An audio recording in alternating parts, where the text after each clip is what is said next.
Hello, good people of YouTube.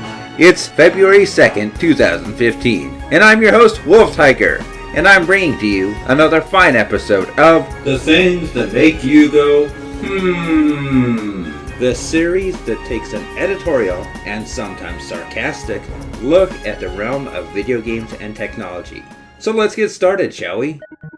So what's on the agenda for today? Well, as it turns out, Sony Online Entertainment has gone fully independent.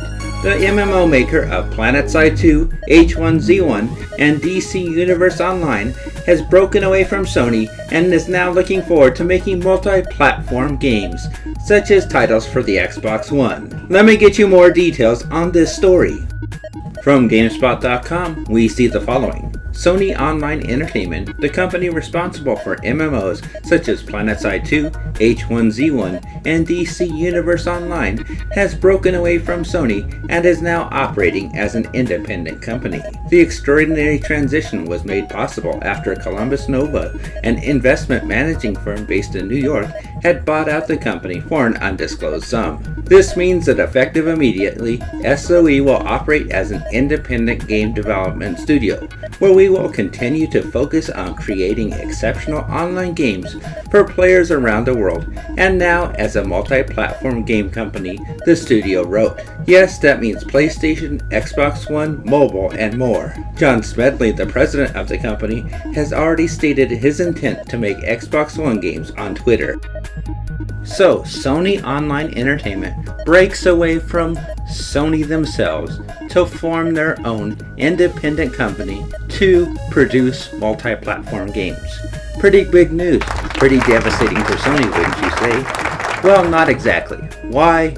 First off, they haven't produced a big hit in a long time. When you look at those titles, DC Universe Online, H1Z1, Planetside 2, the closest you see to a hit is Planetside 2. Everything else just hasn't been as big as they expected it to. And in fact, they have been losing a lot of money over the last several years. So much so that Sony felt the need to lop them off and sell them to another company. You don't take a division and sell it unless it's a pretty drastic move.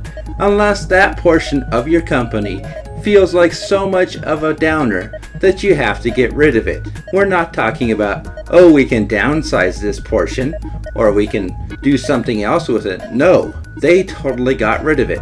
Why? Because Sony has been losing a lot of money and they looked at the places they've been losing the most revenue at. One of the big ones? Right here, SOE. So it's only natural to see SOE break off and try to do their own thing. Yes, maybe they could do something good, but that's a big what if, because we just haven't seen enough good work out of this developer for a long time. Maybe they can build on the Planetside franchise. Maybe they can do something else entirely fresh and new. We just don't know what they're gonna do at this point. But it's not all doom and gloom for Sony. In fact, this is probably good for them because they saw they were having financial woes, so streamlining was good for Sony. And hopefully it will be good for SOE, or Daybreak Game Company as they call themselves now. Either way, it's all a waiting game to see what they do after this point. Will they succeed and become bigger and better than ever? We don't know. Or will they collapse and become another corpse on the wayside? We'll just have to wait and see. As always, we'll keep our eyes open and see what happens next. That's all for now. Peace out.